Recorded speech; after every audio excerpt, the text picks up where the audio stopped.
Good morning, सुप्रभात, वंदे मातरम विद्यार्थी मित्रों। मैं आनंद सर एक बार फिर से अपने YouTube channel make account easy with Anand sir में आपका हार्दिक स्वागत करता हूं। दोस्तों, अभी तक हमने कुल मिलाकर 4 पाठ पढ़ लिया है। वैकेशन से पहले हमने पार्ट 3 ख्याति का मूल्यांकन और पार्ट 4 साझेदारी का पुनर्गठन, ये 2 चैप्टर पढ़ लिया था, उसका टेस्ट भी ले लिया था हमने। उसके बाद वैकेशन के बाद यानी नए सिरे से जब हमारी दूसरी बार स्टडी स्टार्ट हुई तो हमने पार्ट 1 साझेदारी विषय प्रवेश इंट्रोडक्शन यानी पार्टनरशिप का, और दूसरा महत्वपूर्ण चैप्टर साझेदारी पेढ़ी का वार्षिक हिसाब, ये 2 चैप्टर को अच्छी तरह से सीख लिया है और इसका टेस्ट भी हो चुका है। आज हम लोग 5वां लेसन शुरू करने वाले हैं, साझेदार का प्रवेश, admission of partner in partnership form, साझेदार का प्रवेश या नए साझेदार का पेढ़ी में प्रवेश, ये हम सीखने वाले हैं। ये पाठ से जुड़ा हुआ कुछ प्रस्तावना और कुछ अलग अलग थियरी की चर्चा हम करेंगे और फिर अगले वीडियो में हम और भी थियरी के पढ़ने के बाद सवाल की तरफ आगे बढ़ेंगे। तो चलिए देखते हैं। सबसे पहले पाठ का नाम है पाठ 5 साझेदार का प्रवेश। ये साझेदार का प्रवेश आपके बोर्ड के एग्जाम में 9 मार्क्स के लिए होगा।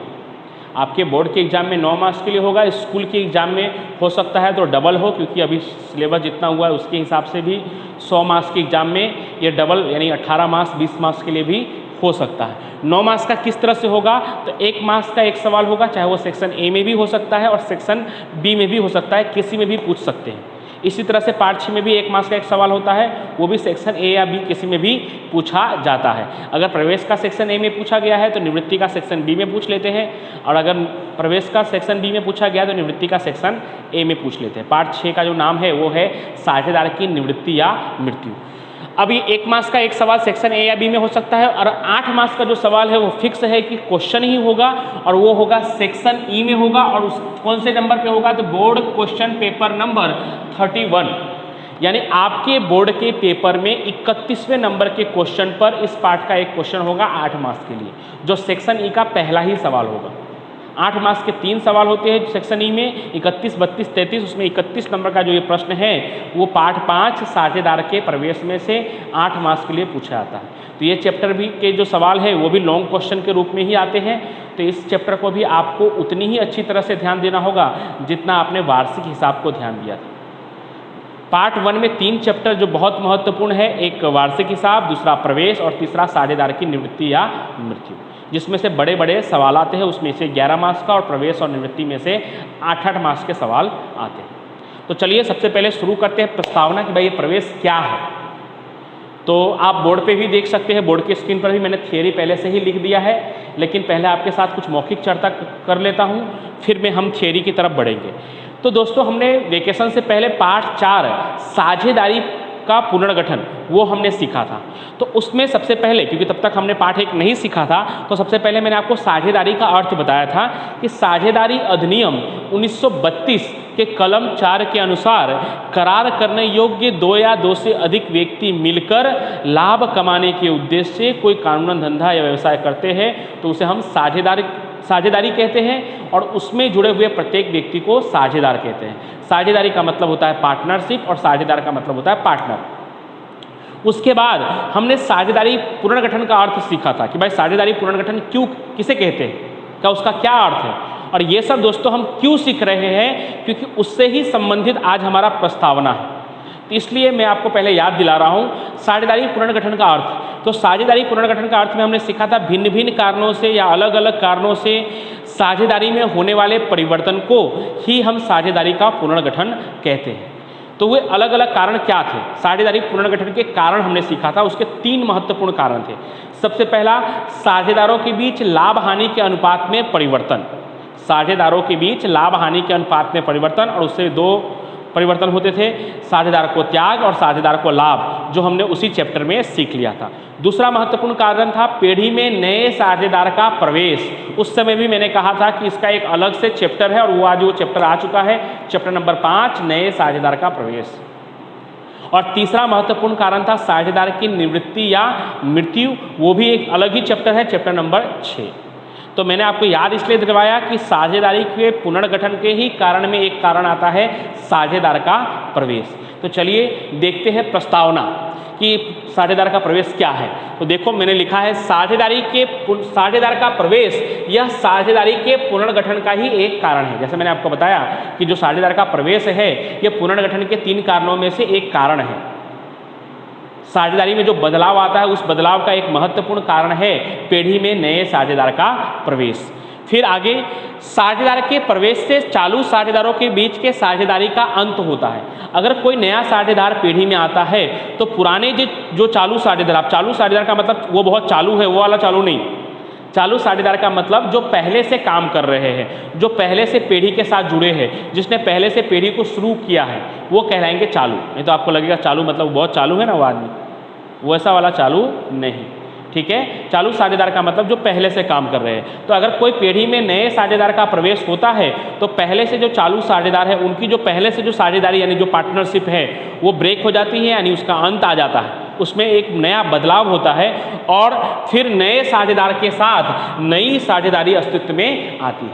तो अभी 3 लाइन पहले मैं आपको समझा दूं कि साझेदार का प्रवेश यह साझेदारी के पुनर्गठन का ही एक महत्वपूर्ण कारण है। एक दूसरे लाइन में मैंने आपको ये बताया कि साझेदार के प्रवेश होने के कारण पुराने जो साझेदार है या जो चालू साझेदार है जो पहले से काम कर रहे हैं उन साझेदारों के बीच जो साझेदारी है, पार्टनरशिप है, उसका अंत आता है और नए साझेदार के साथ मिलकर एक नए साझेदारी का अस्तित्व में आता है या प्रारंभ होता है।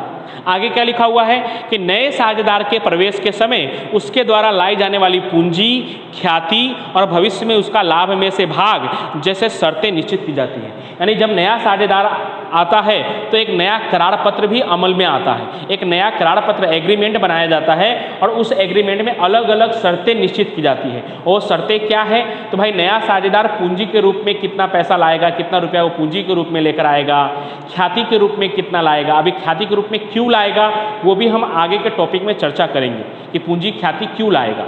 उसके बाद उसको भविष्य में से लाभ में से कितना हिस्सा मिलेगा या पीढ़ी के संपत्ति या दायित्व में से उसको क्या हिस्सा मिलेगा, इन सब शर्तों पर विचार किया जाता है और करार पत्र में इन सब शर्तों का उल्लेख होता है। जो नया करार पत्र बनता है उसमें कौन कौन सी शर्तों का उल्लेख होता है, तो साझेदार के प्रवेश के समय जो नया साझेदार है वो पीढ़ी में कितनी पूंजी लाएगा, कितना ख्याति के रूप में लाएगा, भविष्य में पीढ़ी को होने वाले लाभ या हानि में से उसे क्या हिस्सा मिलेगा, पीढ़ी के संपत्ति और दायित्व में उसका क्या हिस्सा होगा। इस तरह के अलग अलग शर्तें निश्चित की जाती है और उसका नए करार पत्र में उल्लेख होता है।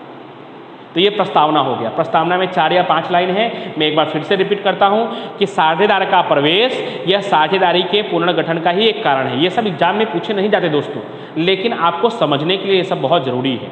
और ये सब जैसे मैंने लिखवाया है वैसे भी आपको भी फेयर नोटबुक में नोट करना है। मैं बार बार हट जा रहा हूँ जिससे आपको स्पष्ट दिखाई दे और बार बार रिपीट भी कर रहा हूँ कि साझेदार का प्रवेश यह साझेदारी पुनर्गठन का ही एक कारण है। एक लाइन हुआ। दूसरा कि नए साझेदार का पीढ़ी में प्रवेश होने से जो चालू साझेदार है उनके बीच के साझेदारी का अंत आता है, उनके बीच जो पहले जो पार्टनरशिप थी उसका अंत आता है और नए साझेदार के साथ नए साझेदारी का प्रारंभ होता है या नए साझेदारी अस्तित्व में आता है और एक नया करार पत्र अमल में आता है और उस करार पत्र में नए साझेदार को भविष्य में मिलने वाले लाभ में हिस्सा, नए साझेदार द्वारा पीढ़ी में लाई गई पूंजी, उसके द्वारा लाई गई ख्याति या भविष्य में पीढ़ी के संपत्ति और दायित्व में उसका हिस्सा, इन सब शर्तों पर विचार करके करार पत्र में उसका उल्लेख किया जाता है। ओके, अब अगला नोट एक मैंने लिखा है कि साझेदारी अधिनियम 1932 के कलम 31 के अनुसार सभी चालू साझेदारों के सम्मति के बिना नए साझेदार को पीढ़ी में प्रवेश नहीं मिल सकता। यानी अगर नए साझेदार को पीढ़ी में प्रवेश करवाना है तो पहले से जो चालू साझेदार है उन सभी साझेदारों की सहमति नहीं होगी तो पीढ़ी में नए साझेदार को प्रवेश नहीं मिल सकता। हाँ, एक अपवाद है कि अगर करार पत्र में इसका कोई अन्य प्रावधान न हो सकता है कि करार पत्र में पहले से कोई प्रावधान किया गया हो कि अमुक निश्चित समय के बाद 3 वर्ष बाद या 5 वर्ष बाद इस कर्मचारी को या इस व्यक्ति को पीढ़ी का साझेदार बनाया जाएगा। तो अगर पहले से उल्लेख है और बाकी लोग अब नहीं भी चाहते हैं लेकिन करार पत्र में पहले से उल्लेख है तो फिर बनाना पड़ेगा, ये उसका एक अपवाद है। नहीं तो फिर बाकी वही नियम है कि साझेदार का प्रवेश तभी हो सकता है जब तक सभी साझेदारों की सहमति हो, यानी सभी चालू साझेदारों के सहमति से ही पीढ़ी में नए साझेदार का प्रवेश हो सकता है। अब अगला महत्वपूर्ण टॉपिक जो 1 मार्क्स के क्वेश्चन में आपको पूछ सकते हैं, पीढ़ी में नए साझेदार को प्रवेश देने का कारण, पीढ़ी में नए साझेदार को प्रवेश देने का कारण लिखिए या कोई 2 कारण लिखिए। तो आपको ये 5 कारण है आपके पास, 5 महत्वपूर्ण कारण जिसके वजह से हम पीढ़ी में नए साझेदार को प्रवेश देते हैं। तो उसको हम ऐसे डीप में हमें लिखना तो नहीं है, लेकिन थोड़ा समझते हैं। पहला, जब चालू साझेदारी पीढ़ी में अधिक पूंजी की आवश्यकता हो, अभी मैंने शॉर्ट में ही लिखा है, जब अधिक पूंजी की आवश्यकता हो।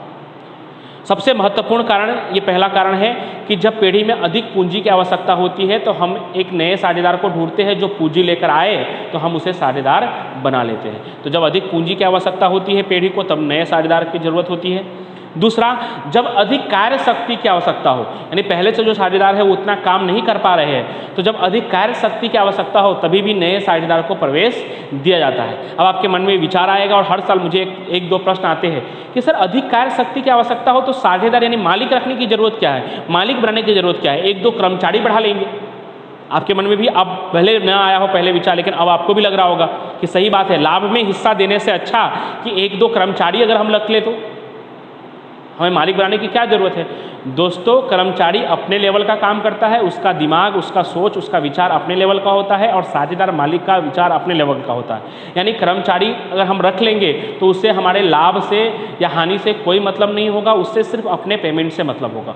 और दूसरी बात कि अगर हम पीढ़ी शुरू कर रहे हैं उस समय अगर हम कर्मचारी रख ले और पीढ़ी को नुकसान हो रहा है तो कर्मचारी को अलग से हमें जो पेमेंट है वो अपने घर से देना पड़ेगा, और ज़्यादा नुकसान होगा तो हो सकता है पीढ़ी बंद भी करना पड़ेगा। लेकिन अगर हम साझेदार रखेंगे तो साझेदार का तो नियम ही है कि लाभ या हानि में उसको हिस्सा लेना पड़ेगा, लाभ होगा तो भी उसे मिलेगा और हानि होगा तो भी उसे सहन करना पड़ेगा। तो ऐसे सिचुएशन में अगर पीढ़ी को लाभ नहीं होता है या कम लाभ प्राप्त होता है तो उसे वेतन का जो उसका खर्च है वो बच जाएगा, और जो मालिक है साझेदार है वो अपनी दृष्टि से विचार करेगा, उसे भी टेंशन होगा कि अगर लाभ नहीं होगा तो मुझे लाभ नहीं मिलेगा, और इस बात की कोई फिक्र कर्मचारी को नहीं होती। इसलिए हमें जब अधिक कार्य शक्ति की आवश्यकता होगी तभी भी हम नए साझेदार को पीढ़ी में प्रवेश देते हैं। तीसरा, जब कोई चालू साझेदार, फिर से चालू मतलब जो पहले से काम कर रहे हैं, जब कोई चालू साझेदार पीढ़ी में से निवृत्त हो जाए यानी उसकी रिटायरमेंट हो जाए, वो पीढ़ी छोड़ दे या खुदा ना खास्ता उसकी मृत्यु हो जाए तो उसके स्थान पर हम नए साझेदार को प्रवेश दे सकते हैं। ये हम क्या सीख रहे हैं, पीढ़ी में नए साझेदार को प्रवेश देने का कारण, reason to entry new partner in partnership form. उसके बाद चौथा, पीढ़ी का कोई कुशल या कार्यक्षम कर्मचारी पीढ़ी छोड़कर न जाए, इस उद्देश्य से उसे भी साझेदार बना लिया जाए। अब ये बात भी आपको समझ में नहीं आएगा कि पीढ़ी के किसी कर्मचारी को साझेदार बना लिया जाए, वो भी इस डर से कि वो पीढ़ी छोड़कर न जाए, इतना हम डर जाएंगे। तो मैंने लिखा है पीढ़ी का कोई कुशल या कार्यक्षम कर्मचारी पीढ़ी छोड़कर न जाए। अब कुशल कार्यक्षम मतलब जिसके ऊपर पीढ़ी आधारित है, वो पीढ़ी के सभी कामों को जानता है, पीढ़ी के सभी ग्राहकों से उसका अटैचमेंट है। और साझेदार बनाने का मतलब ये नहीं हुआ कि 50% का ही बना लिया जाए, लेकिन आप ही सोच कर देखिए कि हम कोई पीढ़ी चला रहे हैं और हम उसमें कभी कभी ही इन्वॉल्व हो रहे हैं, हमने पूंजी लगाया, सब कुछ किया है, लेकिन हमारा एक कर्मचारी ऐसा है, बहुत सारे कर्मचारी, उसमें से एक कर्मचारी ऐसा है जो हमारे बदले सभी ग्राहकों से डील करता है। आपने देखा होगा कई सारे मार्केट में जो दुकान है उसमें कोई कोई कर्मचारी बहुत ही अच्छी तरह से काम करते हैं, और कितने लोगों को तो लगता है कि वही सेठ है, वही मालिक है। इस तरह से वो डील करते हैं, सभी पार्टी वालों से डील करना, सभी ग्राहकों से को माल पहुँचाना, समय पर उनसे पेमेंट का कलेक्शन करना, ये सब काम वो अकेले कर रहे होते हैं। और ऐसा कर्मचारी अगर कहीं छोड़कर चला जाएगा तो क्या आपको नुकसान नहीं होगा? और कर्मचारी तो छोड़कर चला ही जाएगा, अगर आप उसे 25,000 सैलरी दे रहे हो, उसने आपसे 30,000 मांगा और आपने मना कर दिया, या नहीं भी मांगा, किसी दूसरी जगह से उसे 30,000 का ऑफर मिला, तो वो चुपचाप चला जाएगा और अगले दिन आपको फ़ोन आएगा कि मैं कल से नहीं आऊँगा, मुझे यहाँ पे 30,000 मिल रहा। तो उससे अच्छी बात तो ये है कि अगर हम उसे उसके सैलरी के मुताबिक कुछ % का पार्टनर बना दें, जैसे हमारा अगर टर्नओवर 3 लाख रुपए का है तो हम उसे 10% का पार्टनर बना दें, तो 30,000 उसको, ऐसे भी हम 25,000 सैलरी देते थे, अब उसे 30,000 मिलेगा, और उसे भी मन में रहेगा कि अगर लाभ बढ़ेगा तो मुझे भी, मेरा भी पगार, मेरा भी जो वेतन है वो बढ़ेगा, और मैं भी इस कंपनी का अब मालिक हूँ, तो और अच्छी तरह से वो काम करेगा। हो सकता है आपका लाभ 3 लाख से बढ़कर 4 लाख हो जाए, तो अब आपको उसको 30,000 के बदले 40,000 देना पड़ेगा। तो आपके मन में होगा, अरे पहले तो 30,000 देना पड़ता था, अब 40,000 देना पड़ रहा है, 10,000 बढ़ गया 1 साल के अंदर। तो आपको ये भी तो सोचना है कि पहले आपको 3 लाख लाभ हो रहा था, अब आपको 4 लाख लाभ हो रहा है, यानी 1 लाख ज़्यादा लाभ हो रहा है। 1 लाख में से आप अगर उसको 10,000 दे रहे हैं तो भी 90,000 प्रॉफिट में ही है।